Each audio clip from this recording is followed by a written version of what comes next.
आज हम सीखेंगे बैंक रिकन्सिलेशन के न्यूमेरिकल को करना। उसके लिए हम जितने भी हमारे पास रिकन्सिलेशन का क्वेश्चन करने के लिए 4 सिचुएशंस गिवन होती हैं, जो कि होती हैं हमारी balance as per cash book, balance as per passbook. इसमें जो होते हैं हमारे टोटल 4 केस होते हैं, जैसे कि यहाँ पर लिखा है debit balance as per cash book, credit balance as per passbook, credit balance as per cash book and debit balance as per passbook. किसका क्या मतलब होता है वो हम पहले ही समझ चुके हैं। आज हम डायरेक्ट न्यूमेरिकल करेंगे। न्यूमेरिकल करने से पहले हमें कुछ सिचुएशंस है जिनको पहले समझ लेना चाहिए, जिससे हमारे को न्यूमेरिकल करने में आसानी हो जाएगी। तो इसमें वो सारी इंपॉर्टेंट टर्म्स लिखी हुई हैं जो कि हमारे न्यूमेरिकल्स में आती हैं। तो अभी हमने जिसमें हमने थ्योरी समझी थी उसमें हमने समझा था कि हमें क्या करना पड़ता है, हमें अपनी कैश बुक को या तो पासबुक से मैच करना पड़ता है, क्योंकि उन दोनों का जो बैलेंस होता है वो सेम नहीं हो रहा होता है। तो किसी भी बैलेंस को मैच करने के लिए हमें क्या करनी पड़ती है, कुछ चीज़ें या तो प्लस करनी पड़ेंगी या फिर कुछ चीज़ें माइनस करनी पड़ेगी। तो क्या चीज़ें प्लस करना है और क्या माइनस करना है, उसी के लिए ये एक फॉर्मूला भी समझ सकते हो या फिर एक कॉन्सेप्ट की तरह भी आप इसे समझ सकते हो।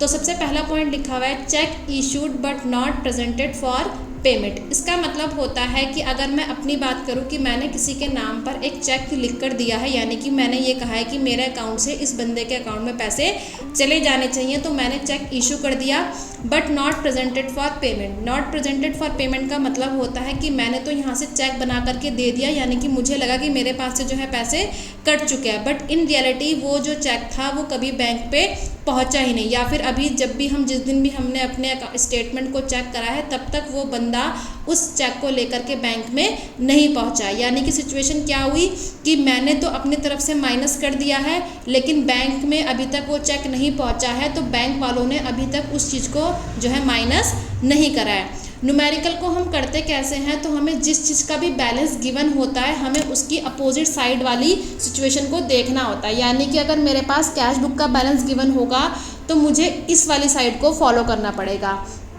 तो अगर मेरे पास कैश बुक का बैलेंस गिवन है और वहाँ पर लिखा हुआ है check issued but not presented for payment, तो मैं उस अमाउंट को क्या कर दूंगी, प्लस कर दूंगी। क्योंकि सिचुएशन क्या होगी कि मेरे हाथ में उन्होंने कैश बुक दे रखी है और मेरे सामने पासबुक रखी हुई है और ये कहा जा रहा है कि आपको इसे रिकनसाइल करना है। तो रिकनसाइल का मतलब होता है चेंजेस लाना, और चेंजेस हम उसी को ला सकते हैं जो चीज़ हमारे कंट्रोल में है। तो हम पासबुक में तो खुद से एंट्री नहीं कर सकते, तो पासबुक में जो भी एंट्री हो रखी होगी एज इट इज़ हमें उसे ही करनी पड़ेंगी।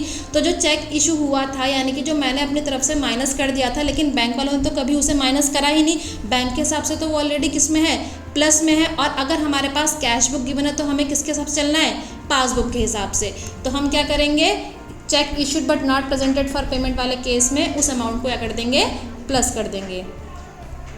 नेक्स्ट है बैंक डायरेक्टली कलेक्टेड इनकम, या फिर बैंक ने हमारे अकाउंट में क्या करा है, इंटरेस्ट दिया है।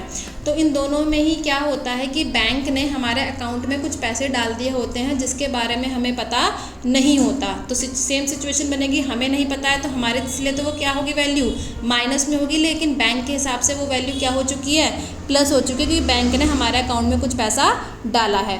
तो अगर हम कैश बुक के हिसाब से बना रहे होंगे तो हम इसको प्लस कर देंगे, और अगर हमारे पास पासबुक का बैलेंस गिवन होगा तो हम उस वैल्यू को माइनस कर देंगे। उसके बाद है बैंक चार्जेस या फिर ओवरड्राफ्ट इंटरेस्ट। बैंक चार्जेस का मतलब होता है कि बैंक ने हमारे अकाउंट से कुछ पैसों को काटा है, कोई भी हमने अगर सर्विस ली होगी या कुछ भी ऐसा कोई भी चार्ज लगा है तो उसके हिसाब से बैंक ने हमारे अकाउंट से कुछ पैसों को काट दिया है। ओवरड्राफ्ट इंटरेस्ट का मतलब होता है कि जो हमारा अकाउंट का जो बैलेंस है वो नेगेटिव जा चुका है, तो उस नेगेटिव बैलेंस के ऊपर बैंक ने हमारे ऊपर क्या लगा दिया है, और ज़्यादा इंटरेस्ट लगा दिया है। तो उससे भी जो हमारा नेगेटिव बैलेंस था वो और ज़्यादा नेगेटिव में चला गया है। तो उसके लिए भी हम क्या करेंगे, अगर हम पासबुक होगा तो हम उसे प्लस कर देंगे, और अगर हमारे पास कैश बुक का बैलेंस गिवन होगा तो हम उसे माइनस कर देंगे।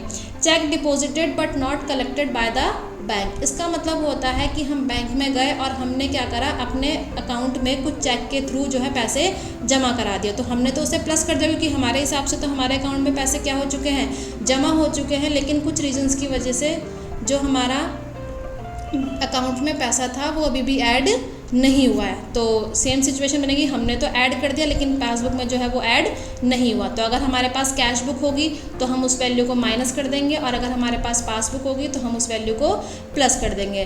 Payment made directly by the bank. इसका मतलब होता है कि बैंक ने हमारे अकाउंट से कोई जो पेमेंट है वो डायरेक्टली पे कर दिया है। जैसे कि हमने कहीं से EMI पे पैसा ले रखा होता है या कहीं का प्रीमियम देना होता है, तो कोई भी ऐसी सिचुएशन जहाँ पर जो है हमारे अकाउंट से डायरेक्टली पैसा कट हो चुका है। तो डायरेक्टली हमारे अकाउंट से पैसा कट हुआ है तो हमें तो पता नहीं होगा, तो बैंक वालों ने माइनस कर दिया होगा और हमारे लिए वो वैल्यू अभी भी किस में रही होगी, प्लस में रही होगी। तो अगर हमारे पास कैश बुक का बैलेंस गिवन होगा तो हम उसको माइनस कर देंगे, और अगर हमारे पास पासबुक का बैलेंस गिवन होगा तो हम उसे प्लस कर देंगे।